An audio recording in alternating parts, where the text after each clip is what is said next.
Selamat pagi, salam damai sejahtera di dalam kasih Tuhan kita Yesus Kristus.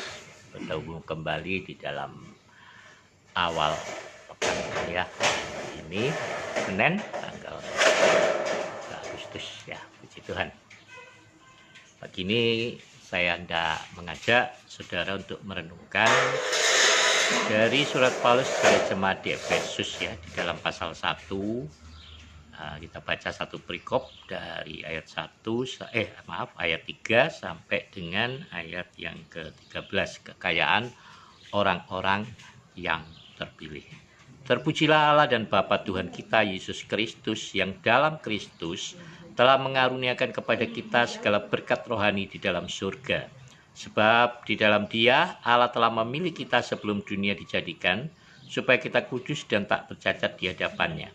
Dalam kasih Ia telah menentukan kita dari semula oleh Yesus Kristus untuk menjadi anak-anak-Nya sesuai dengan kerelaan kehendak-Nya, supaya terpujilah kasih karunia-Nya yang mulia yang dikaruniakannya kepada kita di dalam Dia yang dikasihinya.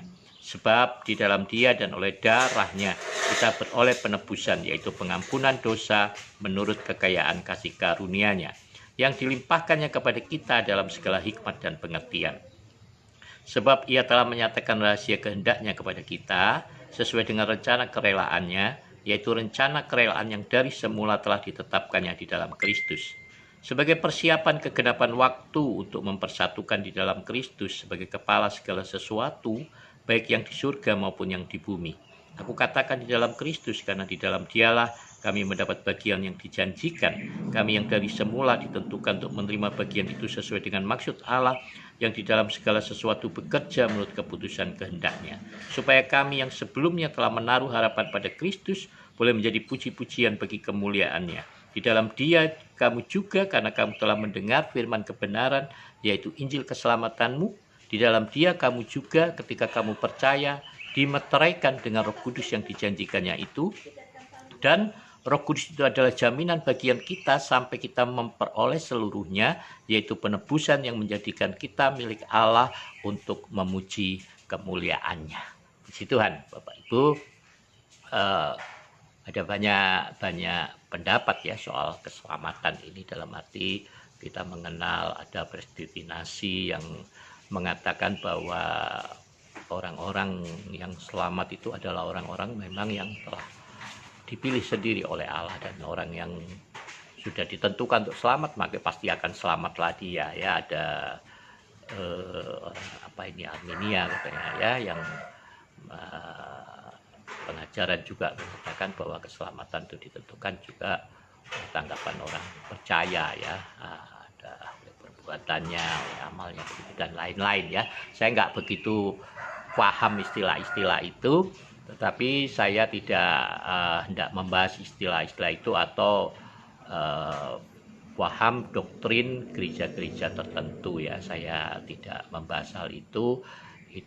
Biarlah semua saudara bertumbuh menurut tingkat pengertian saudara sendiri. Kita nggak perlu memaksakan pengertian pemahaman kepada orang lain, meskipun kita boleh saja membagikannya ya. Membagikannya silahkan masing-masing dengan pendapatnya, tetapi buat saya terpenting adalah apapun pengajaran kita, dasar latar belakang teologi kita, yang paling penting mari jadilah ciptaan yang baru di dalam Yesus Kristus Tuhan kita.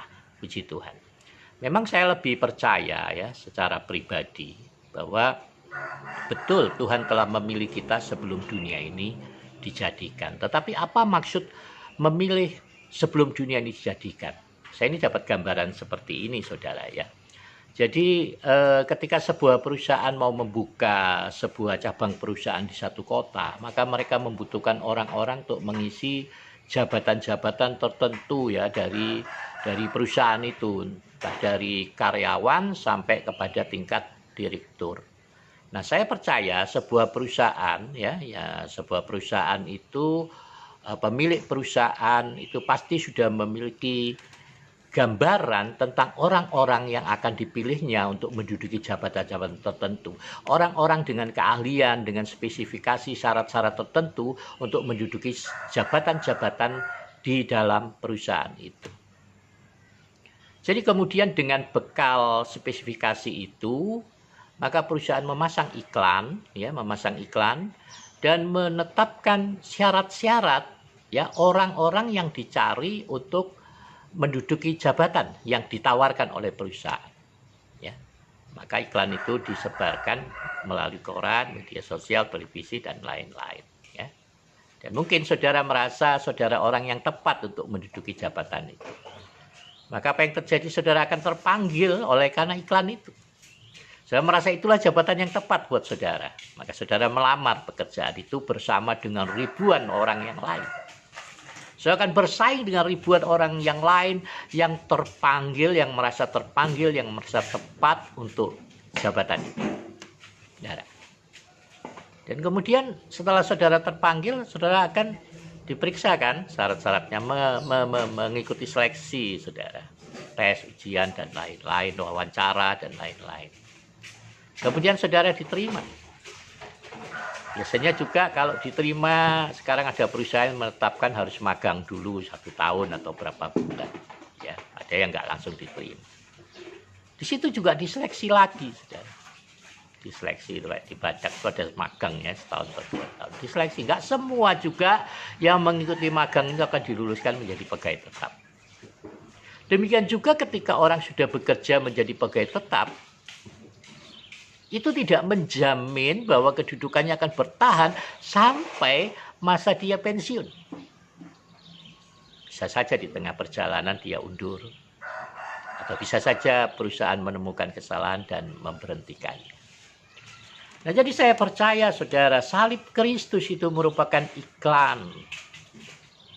Ya, bukan iklan seperti itu. Tapi merupakan panggilan kepada setiap orang di seluruh dunia ini. Untuk mempercayai Yesus sebagai Tuhan dan Juru Selamatnya. Firman Tuhan katakan tidak semua yang terpanggil itu terpilih. Ya, tidak semua yang terpanggil itu terpilih. Jadi, saya percaya keselamatan itu mutlak dari Tuhan.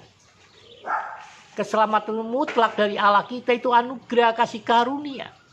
Yang kita tidak bisa terima oleh karena perbuatan baik, oleh karena jasa kita. Itu semata-mata kasih karunia anugerah Allah. Tetapi buat saya perlu respon kita.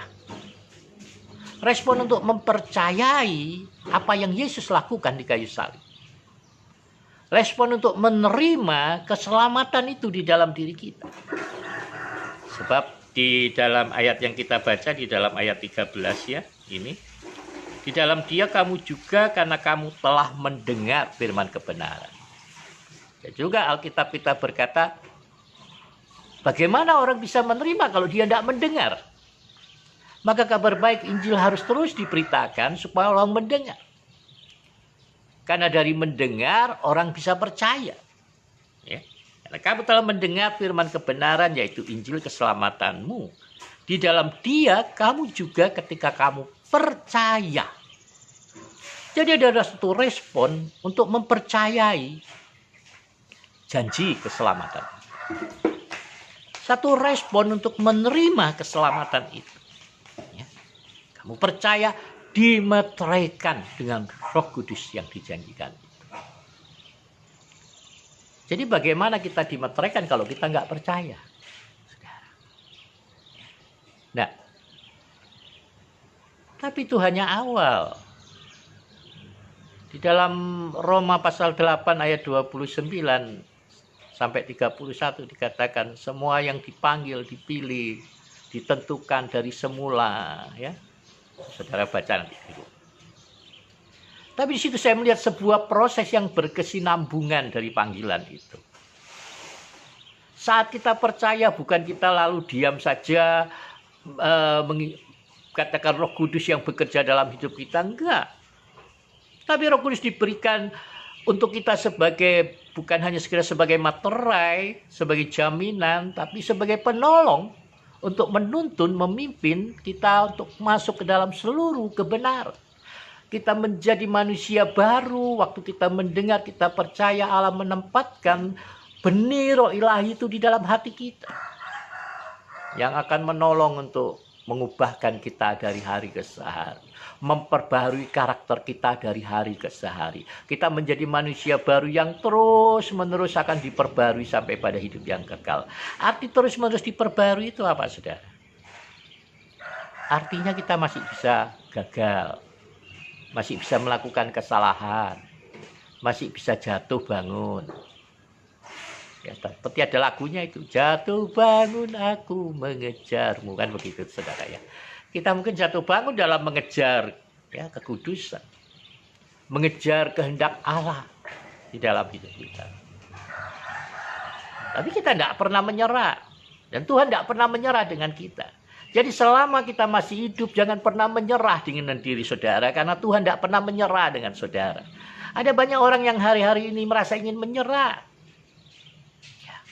Ada seorang teman yang terus katakan pada saya, kenapa saya jatuh bangun terus di dalam dosa, jatuh bangun terus di dalam dosa. Kenapa saya ini kurang apa? Saya bilang, kurang ajar aja kamu, saya bilang. Ya, kita ini sering bertindak kurang ajar sama Tuhan. Sudah mendapat begitu banyak kasih karunia yang Tuhan yang besar, ya. Tapi kita terus menerus jatuh di dalam lubang yang sama. Saya suka bilang begini, boleh berdosa tiap hari, boleh, silakan. Tapi jangan terus-menerus jatuh di dalam dosa yang sama. Besok dosa yang lain lagi. Artinya terjadi perubahan, pembaharuan hidup setiap hari di dalam hidup kita. Jangan pernah menyerah dengan diri saudara. Ya, yang terlalu sering adalah kita berusaha dengan kemampuan, dengan kekuatan kita. Sehingga ketika kita gagal, kita merasa lemah, putus asa, gak berdaya. Kita memandang kepada kegagalan itu. Jangan pandang kegagalan saudara. Biarpun orang memandang kegagalan saudara, jangan pernah pandang kegagalan saudara. Tapi pandang kepada Yesus yang memimpin saudara kepada iman. Pandang kepada pimpinan Roh Kudus yang tidak pernah menyerah dalam hidup saudara. Selama kita hidup, Tuhan tidak pernah menyerah dengan saudara. Jangan pandang kegagalan itu. Tapi mari saudara, sediakan habitat yang tepat bagi roh itu untuk bertumbuh. Untuk menumbuhkan benih kebenaran itu. Ya, saya suka bertanam. Dan tanaman-tanaman itu tidak cocok di semua medan. Ada tanaman yang bisanya tumbuh dan berbuah, berbunga di dataran tinggi. Ada tanaman yang bisa bertumbuh, berbuah di dataran rendah. Saya tidak mungkin menanam apel di kota Bontang. Mungkin bertumbuh, saudara. Mungkin juga akan bisa berbuah, mungkin. Tapi rasanya mustahil tanam dari dataran tinggi, kecuali apel Putsa, apel India itu baru bisa di dataran rendah. Jadi kalau apel Ana dari Malang saya tanam di Bontang, tidak mungkin berbuah. Kalau mungkin pun berbuah, mungkin kedil-kedil buah. Tidak akan sebesar apel Ana yang di kota Malang. Kenapa? Karena kondisi tanahnya. Ya. Jadi kalau saudara mau izinkan firman Tuhan bertumbuh, berkembang di dalam hidup saudara, mari ikuti pimpinan Roh Kudus. Dan sediakan habitat yang tepat untuk Roh Kudus. Dengan apa? Ya, dengan terus membaca firman Tuhan. Dengan terus mendengar firman Tuhan, memberi asupan gizi bagi rohani kita. Ya. Baca terus firman Tuhan, dengarkan firman Tuhan, perkatakan firman Tuhan, renungkan firman Tuhan, lakukan firman Tuhan. Maka percayalah engkau akan menjadi orang yang berbahagia di bumi. Ya. Kalau hati kita, pikiran kita dipenuhi oleh firman Tuhan, perkataan kita dipenuhi oleh firman Tuhan, maka hari-hari kita akan dipenuhi oleh semua kebaikan Tuhan. Maka hidup kita sepenuhnya akan memiliki nilai-nilai kebenaran firman Tuhan. Jangan hidup di bawah penilaian orang lain. Hiduplah di dalam penilaian firman Tuhan, saudara. Jadi kita melihat di dalam kebenaran firman Tuhan yang kita baca di hari ini, ya, bahwa di Sebab di dalam Dia telah memilih kita sebelum dunia dijadikan supaya kita kudus dan tak bercacat di hadapan. Saya lebih mempercayai bahwa pemilihan ini seperti di awal tadi. Bahwa Allah Bapa kita sudah memiliki gambaran siapa orang-orang yang tepat yang seharusnya menduduki jabatan sebagai pewaris kerajaan Allah. Orang-orang yang tepat untuk menjadi mempelai Kristus. Tapi itu bukan berarti si A, si B, si C, si D. Saya lebih percaya itu seperti sebuah iklan. Bahwa Allah punya gambaran tentang orang-orang yang tepat. Siapa orang? Yaitu mereka yang percaya oleh karena pemberitaan Injil Kristus. Mereka yang merespon dengan benar kehendak Allah di dalam hidupnya. Allah sudah memilih kita sebelum dunia dijadikan. Supaya kita di dalam kasih, Ia telah menentukan kita dari semula. Ya, oleh Yesus Kristus menjadi anak-anaknya sesuai dengan kerelaan. Dan sekali lagi saya percaya ini bukan bicara si A, si B, si C, si D. Memang ada orang-orang secara khusus Tuhan panggil dari sejak dalam kandungan untuk menjadi nabi Tuhan. Tapi panggilan untuk orang percaya hari-hari tidak lagi terbatas untuk orang-orang Yahudi. Tidak terbatas untuk nabi-nabi dan rasul-rasul. Tapi panggilan bagi semua orang di seluruh dunia ini. Siapapun. Ya, ada pengajaran yang mengatakan bahwa ada anak-anak Kain katanya.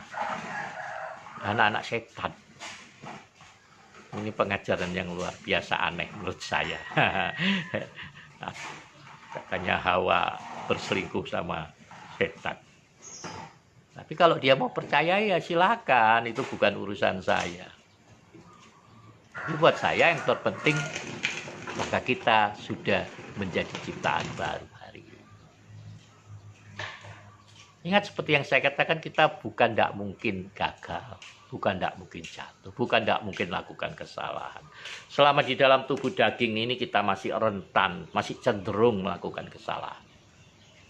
Ya. Tapi jangan terpaku pada kesalahan, jangan terpaku pada kegagalan. Mari pandang Yesus yang memimpin saudara untuk menuju kepada seluruh kebenaran. Mari Yesus memandang kepada Yesus yang akan memimpin saudara kepada iman. Mari serahkan diri pada pimpinan Roh Kudus dalam hidup saudara. Ya. Saya itu terus terang punya kecenderungan untuk menyenangkan hati semua orang. Dan kecenderungan ini menyebabkan banyak masalah di dalam hidup saya. Ya. Tapi saya selalu bersuka-suka di dalam Tuhan untuk semua apa yang saya kerjakan bersama dengan Tuhan. Buat beberapa orang itu mendatangkan kerugian dalam hidup saya. Tapi saya nggak pernah merasa rugi. Saya melakukannya seperti selalu katakan bukan untuk diri mereka, saya melakukannya untuk saya. Dan saya bersenang-senang karena itu. Saya melakukan untuk diri saya dan untuk Tuhan. Maka saya tidak akan membiarkan arah hidup saya ditentukan oleh perkataan-perkataan orang lain di sekitar saya. Maka kita melihat di dalam kebenaran firman Tuhan. Kita melihat diri kita tergambar di sana. Diri saudara yang sempurna, diri saudara yang tanpa cacat atau diri saudara yang kudus. Jangan lihat diri saudara di depan cermin. Tapi lihat diri saudara di dalam cermin kebenaran firman Tuhan. Bukan dalam cermin penilaian orang-orang di sekitar kita. Bukan.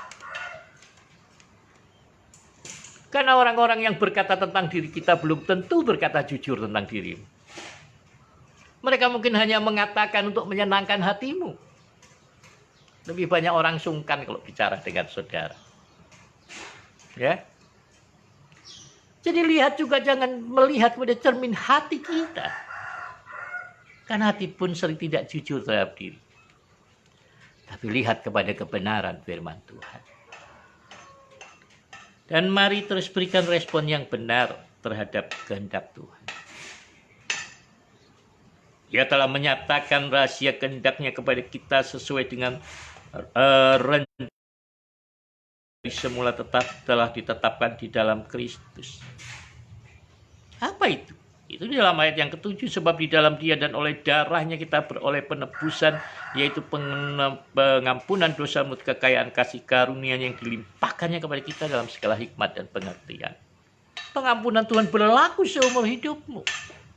Dari sejak engkau dilahirkan sampai engkau meninggal dunia. Pengampunan itu berlaku. Maka biarlah kita menghargai pengampunan Tuhan.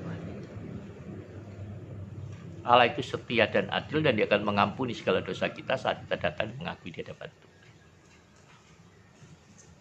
Lihat hati. Hati yang dipenuhi oleh Roh Kudus, hati yang dimeteraikan oleh Roh Kudus,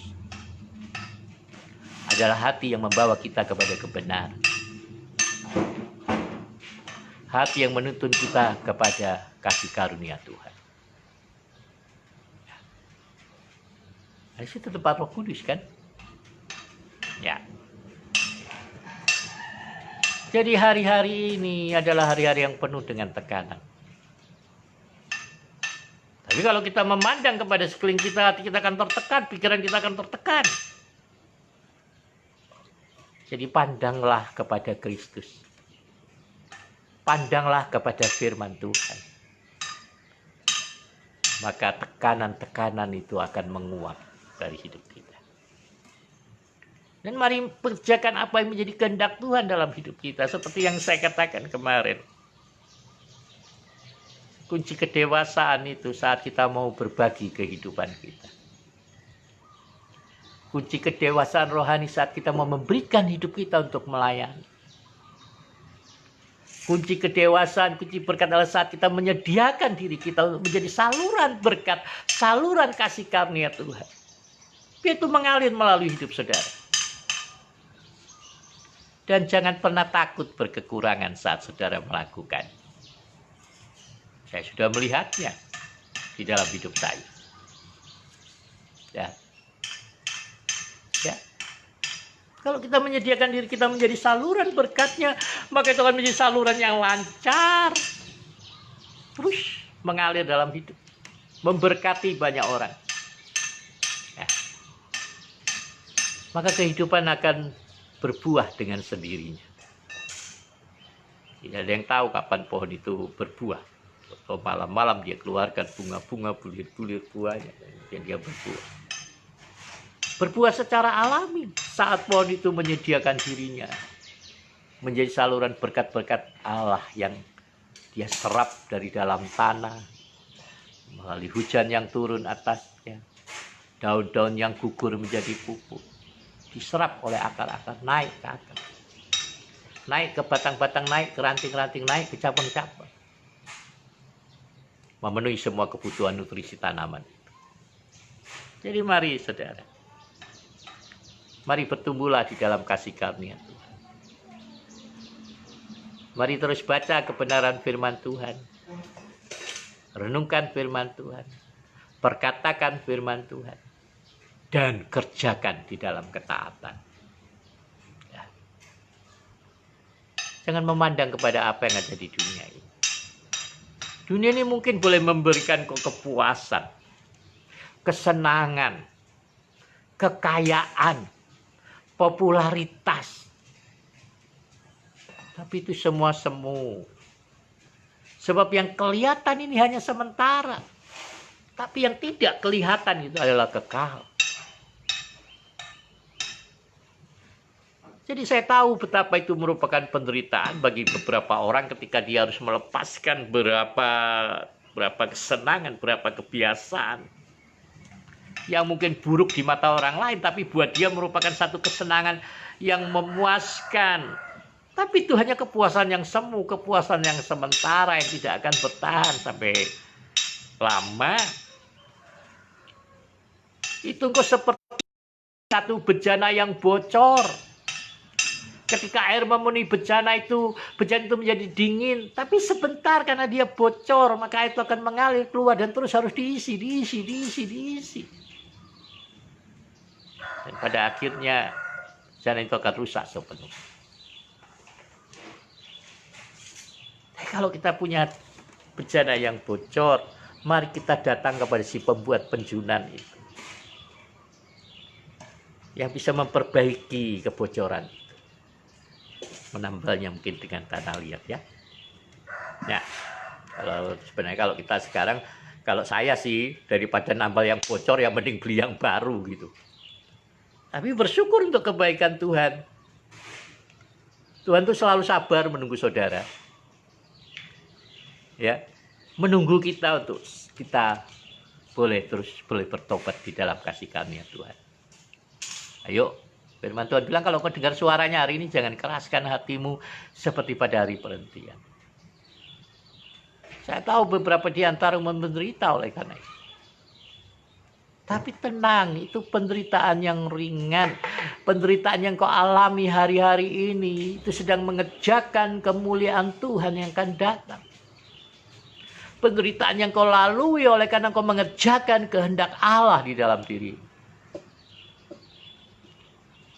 Itu tidak akan dapat dibandingkan dengan kemuliaan yang kau terima. Jadi mari bersabarlah, bersyukurlah, dan bersukacitalah. Ya. Saya bilang obat COVID itu gampang. Hati yang gembira adalah obat yang manjur. Ya, amal kita sebenarnya itu bicara soal imun. Hati yang gembira itu adalah imun yang manjur, antibodi yang manjur. Saya Om Siu, halo Om Siu di Surabaya itu. Usianya sudah 70 lebih, 80 saudara. Mana suami istri kena COVID. Ya. Masuk rumah sakit dia cerita. 3 orang, 1 paling muda. Yang muda itu mati duluan, baru sehari mati. Ini orang tua-tua ini tetap sehat, sudah keluar perawatan berapa 15 hari atau 25 hari di rumah sakit, sudah keluar sehat. Kenapa? Karena orang yang suka bersuka cita.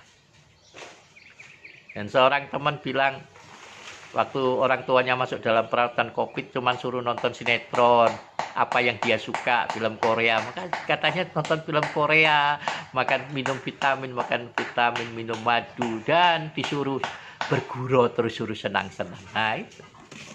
Nah, Alkitab sudah katakan itu. Hati yang gembira adalah imun yang manjur. Jadi mari bergembiralah oleh karena Tuhan. Mari kerjakan segala sesuatu dengan hati gembira. Apapun itu, saudara. Tidak ada pekerjaan yang tidak membuat hati saya gembira. Ya, hari-hari ini lagi mukulin batu, mecahin batu, angkat batu, bongkar pot, ganti tanah. Semua saya kerjakan dengan gembira hati. Kenapa?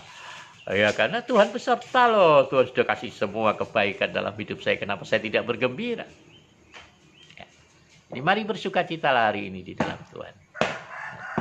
Jalani hari ini di dalam kebaikan Tuhan. Tuhan sudah menyediakan banyak kemurahan bagimu. Ya, di Tuhan. Nah, ketika engkau mengerjakan segala sesuatu, mari kerjakan itu untuk dirimu dan untuk Tuhan. Saya bilang bukan untuk Tuhan dulu, tapi untuk dirimu dulu. Nah, kalau kau tidak mengerjakan untuk dirimu, kau tidak akan bisa mengerjakannya untuk Tuhan. Ya, ya mungkin orang bilang kerjakan dulu untuk Tuhan, silakan. Tapi saya pikir saya kerjakan dulu untuk diri saya. Maka ketika saya mengerjakan untuk diri saya, sebenarnya saya mengerjakan untuk Tuhan. Ya kan? Ya. Jadi saya percaya hari ini Tuhan sudah menyediakan semua kebaikan dalam hidup saudara. Jadi jalani hari ini dalam pimpinan Roh Kudus. Dan saya percaya kemanapun saya pergi, saya akan beruntung. Setiap usaha pekerjaan saudara akan berhasil. Dan semua apa yang saudara jamah boleh menjadi berkat. Selamat pagi. Sampai bertemu esok hari. Karena saya juga mulai dengan menulis kembali. Mungkin sore nanti untuk tulisannya di dalam edisi Zero to Zero.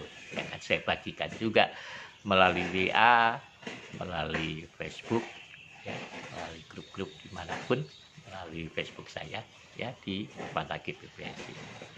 Puji Tuhan, Tuhan memberkati kita semuanya.